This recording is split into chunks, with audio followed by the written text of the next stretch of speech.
যাত্রাটা শুরু করেই দিলাম। যাত্রাটা ছিল জয়ন্তী বড় মহাকাল ধামের উদ্দেশ্যে আমাদের যাত্রা। Welcome back to my channel and welcome back to my new video. আজকের ভিডিওটা দেখে তোমরা সত্যি খুব ভালো পাবে, কারণ তোমরা হয়তো অনেকেই আমার ফটো ভিডিও দেখো আর অনেক জায়গায় ঘুরতে যাই, কিন্তু আমাকে অনেকেই বলেছে যে বাড়ির সামনে জয়ন্তী মহাকাল একবার ঘুরেছি।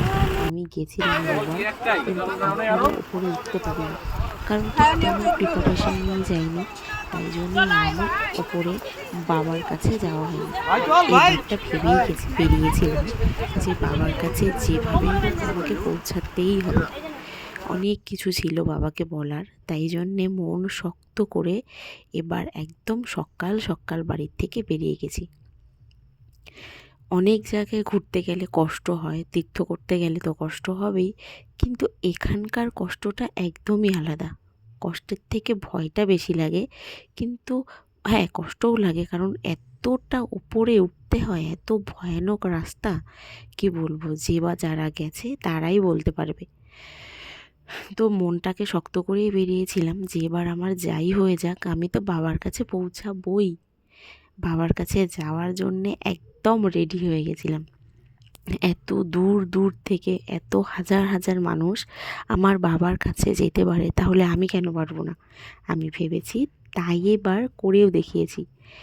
এর আগে আমার যাওয়া হয়নি, বললামই, আমি সেরমভাবে রেডি হয়েও যাইনি, আর বুঝতেও পারিনি কিভাবে গেলে আর কি ওপরে ওঠা যাবে। শিবরাত্রির দিন গেছিলাম, শিবরাত্রির দিন প্রচণ্ড ভিড় হয় ওখানে, একদিন দুদিন দাঁড়িয়ে তারপর পুজো দিতে হয়। যেদিন লাইনে দাঁড়াবো তার পরের দিন পুজো দেওয়া হবে। তো সেরকমভাবে আমার থাকা হয়নি, তাই আমার উপরে আর ওঠাও হয়নি। তো এবার ভেবেছি আমরা এই আমাদের শিবরাত্রির দিনটাতে না গিয়ে তারপরে যাব। তো ঠিক তাই জন্যেই শিবরাত্রির দিন আর যাইনি, কারণ এতটা ভিড় হয় ওখানে ওঠাটা খুব অসুবিধা হবে বলে আমরা একটু ফাঁকা ফাঁকা দিন দেখেই গেলাম। তো এই যে রাস্তাগুলো দেখতে পাচ্ছ, এত সুন্দর নদীটা, আর এখানকার প্রাকৃতিক দৃশ্য সত্যিই দেখার মতন, দেখলেই মনটা একদম জুড়িয়ে যায়।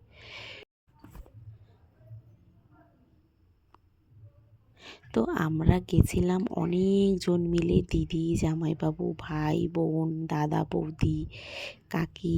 তো সবাই মিলে আমরা গেছিলাম বলেই এত সুন্দরভাবে আমাদের এই জার্নিটা কাটাতে পেরেছি, কারণ সবাই মিলে না গেলে এখানে মজাই হয় না। তোমরা হয়তো বলছো আমরা যেতে যেতে মোটামুটি পৌঁছে গেছি, কিন্তু এখানে তোমরা যতদূর ভিডিওটা দেখছো এখনও কিছুই না আমাদের মন্দিরের পৌঁছাতে, আরও অনেকটা পথ বাকি আছে। এটা তো শুধু সমতল একটা হাঁটার রাস্তা, এগুলো কিছুই না। এখনও আমরা বড় মহাকালে যাওয়ার যে মেইন জায়গাটা, গেটটা, সেখানেই পৌঁছাইনি, হেঁটে হেঁটে যাচ্ছি।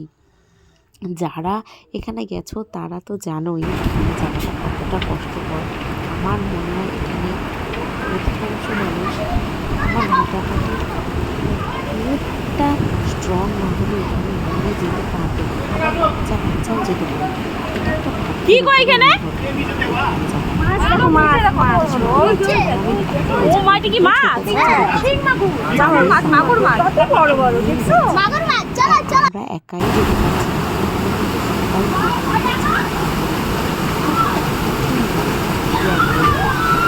মানে দেখেও তোমরা বুঝতে পারবে, মেয়েরও বলে বোঝা যায়। তবুও সাহস করে অবশ্যই যে যেতে পারে, আবার যেতে হবে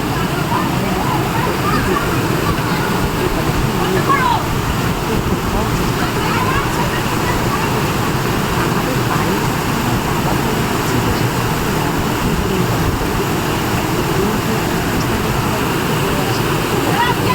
কেদারনাথ, এটাও তো বাবারই স্থান। মানে একটা 45 মধ্যে মায়ের পরামর্শ করেছিল, সেই জন্য এখানে বাবাও এসে বসেছিল, মায়ের সেটা করেছিল। তাই জন্য বাবাও এখানে যতটুকু শুনেছি আর কি ততটুকুই বলছি, ঠিক সবটা বলছি না, কারণ আমি নিজেই সবটা জানি। তো আমার বাবা আছে এখানে, আমাদের বাবা ভোলানাথ, বাবা মহাকাল, তো আমরা যাবো না কী করে হবে? আর বাবাধামে গেলেও তো কত কষ্ট করে যেতে হয়, তাই না? সব তীর্থস্থানের কষ্ট কিন্তু করতেই হয়। অমরনাথ, কেদারনাথ এই সমস্ত জায়গাতেও তো অনেক কষ্ট করে হেঁটে যেতে হয়। আর এখানে যেতে পারবো না ভাবলেই যাওয়া হবে না, তাই মনে ভাববেই না যে যেতে পারবো না, যেতে পারবো ভেবেই রওনা দিয়ে দিও একবার এই জয়ন্তী মহাকালের উদ্দেশ্যে। কারণ যারা যারা যাওনি, আমার সামনে তো একটা বুড়ি মানুষও গেছে, হামাগুড়ি দিয়ে দিয়ে উঠছে। তো আমরা কেন পারবো না? চেষ্টা করলে সব কিছুই সম্ভব হয়, কিন্তু পথ বিভৎস দুর্গম।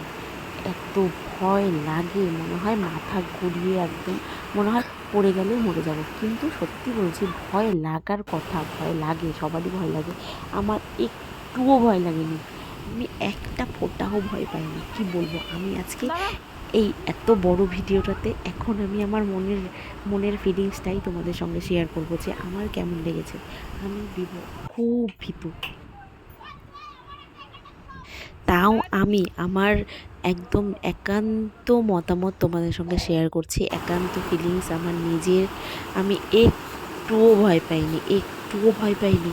কিন্তু আমার শরীর খুব অসুস্থ হয়েছিল। আমার উঠতে উঠতে মোটামুটি 10-15 মিনিট ওঠার পরেই আমার এত মাথা ঘুরছিল, আমি আর চোখে কিছুই দেখছিলাম না, পুরো অন্ধকার। আর মাথা একদম মানে কি বলবো, ঘুরছিল, খুব শরীর খারাপ করছিল, বমি বমি পাচ্ছিল, একদম কানের মধ্যে মনে হচ্ছিল ঝিঝি পোকার শব্দ করছে। যাদের যাদের মাথা ঘোরে তারা অবশ্যই বুঝতে পারবে যে মাথা ঘুরলে কতটা কষ্ট হয়। তো আমি এখানে গিয়ে ভয়ের থেকে বেশি পেয়েছিলাম মাথা ঘোরানোটা। আর এই যে দেখো, কথা বলতে বলতে আমরা এবার মেন জায়গায় পৌঁছে গেছি, মানে মহাকালধামে, বড় মহাকালধামে ওঠার এখান থেকে রাস্তা শুরু হচ্ছে। এত দূর আমরা গিয়ে পৌঁছালাম মাত্র ওখানে ওঠার জন্য। তো দেখো, আমি যেটা বলছিলাম তোমাদেরকে, উঠতেই 10-15 মিনিট পথ গিয়েই আমরা হরান হয়ে গেছি, আমার বড় হরান হয়ে গেছে, বসে রেস্ট করছে। আর এই যে আমরা সঙ্গে নিয়ে গেছিলাম, কারণ সকাল সকাল স্নান করে আমরা বেরিয়ে গেছি, কিছু খাইনি, পুজো করবো কিছু না খেয়ে ভেবেছিলাম, কিন্তু আর সেটা সম্ভব হলো না। এত খিদে পেয়ে গেছিল, তারপর না খেয়ে মানে খেয়েও বোঝা দিতে পারবে নিরামিষ খেয়ে। তাই আমরা ভাত টাত কিছু নিয়ে গেছিলাম ফল। আমরা সবাই মিলে একটা করে আপেল, কলা, আঙ্গুর নিয়ে বসে গেছি, সবাই মিলে বসে বসে এখানে ফল খাচ্ছিলাম আর একটু রেস্টও করছিলাম। এখানে ছিল, আমরা সবাই ছিলাম, আর আমাদের একজন দাদা আর সুন্দরী একটা বৌদি ছিল। আর আমার এই দাদাটা কিন্তু খুব ভালো, যেখানেই যাই সেখানেই আমাকে খুব যত্ন সহকারে নিয়ে যায়। তো আবার হাঁটছি হাঁটছি হাঁটছি, এবার মন্দিরে ওঠার পালা।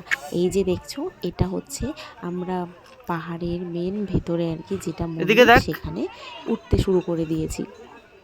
আর যেটা বলছিলাম যে এত মাথা ঘুরছিল, আমার শরীর এত খারাপ করছিল, আমি ভেবেছিলাম যে অর্ধেক পথ গিয়েই আমাকে চলে আসতে হবে, আমি আর যেতে পারবো না।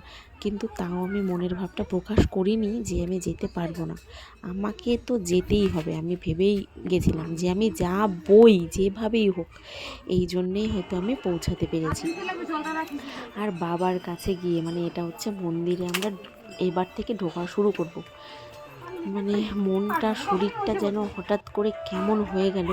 আর এখানে ঢুকেই গাটা ছমছম করছিল। আর আমি বাবার কাছে গিয়ে আর আমার মানে কান্নাটা কন্ট্রোল করতে না পেরে আমি বাবার কাছে আমার মনের সব কথা বলে একটু মনটাকে হালকা করে নিলাম। সত্যি আমি খুব খুব খুব শান্তি পেয়েছি এখানে গিয়ে, খুব ভালো লেগেছে আমার। তোমরা অবশ্যই যেও, তোমরা সবাই যারা যারা যেতে চাও সবাই এখানে যেও, মনটা খুব ভালো হবে। আর বাবা মনের সব ইচ্ছে পূর্ণ করে দিবে, আমার তো এটাই মনে হয়। কারণ আমি যেটা বুঝেছি সেটাই আমি বলছি। আমার তো এত মাথা ঘোরাচ্ছিল, শরীর খারাপ করছিল, আমি শুধু বাবাকে বলেছি, বাবা আমার যতই পা ব্যথা করুক, শরীর ব্যথা মানে কোমর ব্যথা করুক, কোনো অসুবিধা নেই, আমাকে ব্যথা দাও, আমি উঠে যাব, কিন্তু আমার মাথা ঘোরানোটা কমিয়ে দাও। আমি 4বার মাথা ঘুরিয়েছে, এত শরীর অসুস্থ হয়েছে, কিন্তু পা হাত পা তো ব্যথা করবেই হাঁটতে গেলে, এই পাহাড়ের পথে উঠতে গেলে। কিন্তু তবুও আমি শুধু মাথা ঘোরানোটা নিয়েই ভয় পেয়েছিলাম, যে অন্ধকার চোখে না দেখতে পেলে কি করে যাব। সেই জন্যে বাবাকে বলেছিলাম, বাবা আমার মাথা ঘোরানোটা কমিয়ে দাও যেইভাবেই হোক, আমি তো মন্দিরে যাবই। তোমরা বিশ্বাস করতে পারবে না, আমার মাথা ঘোরানো, আমি বাবাকে যখনই জোরে জোরে বলেছি বাবা আমার মাথা ঘোরানো কমিয়ে দাও, সত্যি আমার মাথা ঘোরানোটা নিমেষের মধ্যে কমে গেল। আর একবারও, আরও যে কত ভয়ানক জায়গায় উঠেছি, একবারও কোনো সমস্যা হয়নি। বিশ্বাস করো তোমরা আমার কথা, আমার একবারও শরীর খারাপ করেনি, একটুকু মাথা ঘোরায়নি, চোখ একবারও অন্ধকার ঝাপসা দেখায়নি। একদম পুরো স্ট্রং হয়ে গেছি, আমি স্ট্রং হয়ে বাবার কাছে গেছিলাম। যেখানে যেখানে আমার মাথা ঘুরিয়েছিল সেগুলো তো ভয়ের রাস্তা ছিলই, কিন্তু তার থেকেও যখন আরও ভয়ের রাস্তাগুলো ছিল, ভয়ের জায়গা, মানে একদম পাহাড়ের গুহার ভিতরে ঢোকার এত মানে ক্রিটিক্যাল সব রাস্তা যাওয়ার, সেখানে আমার কিছুই হয়নি। তাহলে ভাবো এখানে ভগবান আছে কি না। আমি এত মন থেকে ভগবানকে বলেছিলাম, জন্যই আমার মাথা ঘোরানোটা কমে গেছে। আর আমার এমনিতেও একটু অভ্যাস আছে, যদি বেশি উঁচুতে উঠি বা কোথাও একটা কেটে টেটে যায়, রক্ত দেখি, তাহলে আমার মাথা ঘোরায়। তো চট করে মাথা ঘোরানো কমে গেল, শরীর ঠিক হয়ে গেল, মানে বুঝতেই পারলাম না কিসের থেকে কি হয়ে গেল। একদম মানে বুঝলাম যে ওখানে বাবা স্বয়ং সবার ডাক শোনেন, যারা গেছে তারা হয়তো বা কোনো না কোনো প্রমাণ পেয়েছে। তো এটা ছিল একদম মেন মন্দিরের ভেতরে, বাবা যেখানে আছে সেখানে ঢোকার জায়গাটা। দেখতে পাচ্ছ পাহাড়ের, মানে এগুলো সব বাবার জটা, সামনের থেকে দেখলে আরও ভালো করে বোঝা যায়, একদম পুরোটা পাহাড় বাবার জটা দিয়েই তৈরি। আর এখানে গিয়ে তো তোমরা দেখতেই পারবে স্বয়ং বাবার হাত দেখা যায়। যারা যারা গেছো তারা এই যে টিকটিক টিকটিক করছে টিকটিকি, তারা সবাই দেখতে পেরেছো যে বাবার হাতও দেখিয়েছে। এখানে যে পুরোহিতটা ছিল, পুজো দিচ্ছিল, সে আমাদেরকে খুব ভালো করে সব কিছু দেখিয়েছে। আমরা জিজ্ঞেস করেছিলাম যে কোথায় বাবার কি কি আছে এখানে দেখার মতন, আমাদেরকে একটু দেখাও না। তো তারপর সব কিছু দেখিয়েছে, বাবার হাত, বাবার রুদ্রাক্ষের মালা, মায়ের একটা চিহ্ন ছিল, অনেক কিছু ছিল, যেগুলো দেখে বোঝা যাচ্ছে এখানে বাবা সত্যিকারের ছিল। যারা বিশ্বাস নাও করবে তারা দেখলেই বিশ্বাস করবে। তারপর আমরা উঠছিলাম মেন মন্দিরে আর কি, বাবার যেখানে পুজো করবো আর কি, জল ঢালা জায়গা, মন্দিরটা মেন। তো সেখানেই আমরা ঢুকছিলাম। তো দেখো তোমরা রাস্তাটা কেমন, একদম সরু একটা জায়গা, এখানে মোটা মানুষও ঢুকে যাবে, আবার কোনো চিকন মানুষও ঢুকতে পারছে না। যেমন আমাদের সামনেই তো হলো, একদম মন্দিরের সামনের থেকে ঘুরে চলে গেল, আর মন্দিরের ভেতরে প্রবেশ করতে পারলো না। আমরা যাই হোক কষ্ট করে ঢুকে গেছিলাম, বাবার আশীর্বাদ ছিল বলে আমরা পেরেছি এখানে যেতে। সত্যি খুব খুব শান্তি লেগেছে এখানে পুজো দিয়ে। অবশ্যই যারা যাওনি একবার চেষ্টা করে যাও।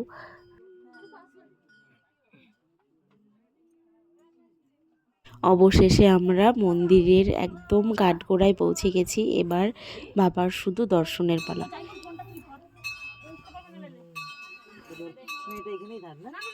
এখানেই রাখি এটা, এই যে ফোনটা দাও, ফোনটা নে, তারপর তুই আমার হাত ধরে লাগবে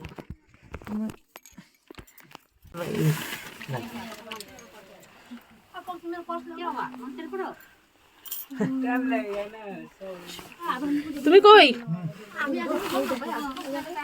ওই পাটা আগে দিবা, ওইটা বাপা আগে দাও, ছাড়ো, এটা ওই পাটা আগে দাও, নাইলে এইভাবে আসতে পারবে না। এই পারবে না, দিদি বলছে আমাকে ঠিক বাপাটা ঘুরে যাও, ঘুরে যাও, হাতটা দাও আমাকে, এইভাবে না, হ্যাঁ তুই সর,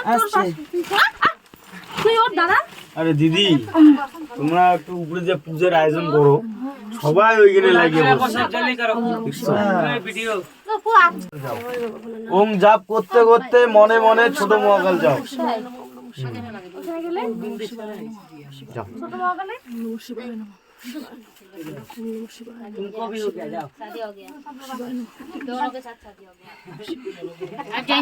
जयंती भी रोकेंगे आप एकदम, आप ही हिंदी सकता आराम से भनेको छु मैले, भनेको छु उत्रिन सक्छेस्। এবার আমরা যাচ্ছি মায়ের মন্দিরে, বাবার মন্দির থেকে পুজো দিয়ে বেরিয়ে মায়ের মন্দিরে যাচ্ছি। মায়ের মন্দিরে যাওয়ার রাস্তাটা তো আরও ভয়ানক, তোমরা দেখো, দেখলেই বুঝতে পারবে। জয় ভোলেনাথ, কিচ্ছু হবে না, জয় মা। না না এগুলো বলো কেন কি হলো উপর দিকে তাকা ভাই ওরকম কিছু হবে না। যা আগা একটু আগা একটু আগা ভাই আমি দাঁড়াইতে পারি নাই তো একটু আগা আয়। তুই কি শুরু করছিস? কেন ভয় লাগতেছে তুই আমাকে আগে এই জায়গাটা দুর্ধর্ষ তুই দেখো মনে হচ্ছে কি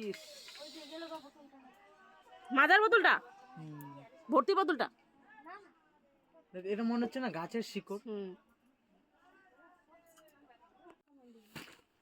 আসো আসো ভয় নাই কিচ্ছু হবে না আসো কি ভয় পাও হ্যাঁ হ্যাঁ আমার বরের কিন্তু উঁচুতে প্রচণ্ড ভয়, দিদি আর কি বললো, ওইখানে চুপচাপ হয়ে দাঁড়িয়ে গেছো কেন? মুখ টুক শুকিয়ে দাঁড়িয়ে আছে, একদম কোনো কথা বলছে না, হাসছে না, কিচ্ছু হবে না সব ভালো কিচ্ছু না, মানে ভয়ে একদম জড়সড় হয়ে আছে। ছি, আমি বলো না। জোর করে নিয়ে গেছি, না হলে ওইখানে যেমন যেতই যায়। না। দেখাও না একটু ঠাকুরটা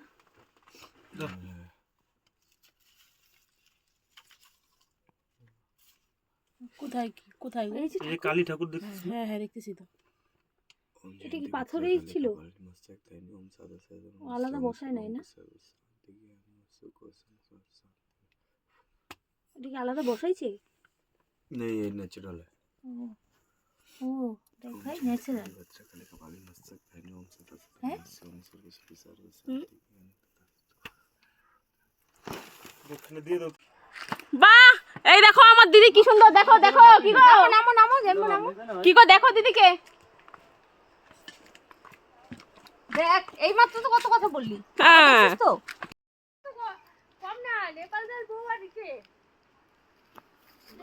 তারপর আমরা এখান থেকে মানে মন্দির থেকে পুজো টুজো দিয়ে রওনা দিয়ে দিয়েছি। এবার একটু একটা মানে সমান জায়গা দেখে ওখানে একটু বসে রেস্ট করে নিয়েছি। নামতে নামতেও তো সবাই হাঁপিয়ে গেছে।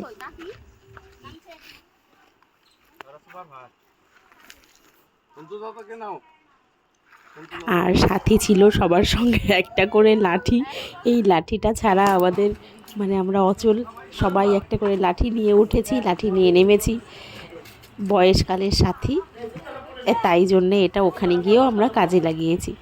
যেমন বুড়োরা লাঠি ছাড়া হাঁটতে পারে না, আর এই রাস্তাতে লাঠি ছাড়া ওঠা নামা সম্ভবই না।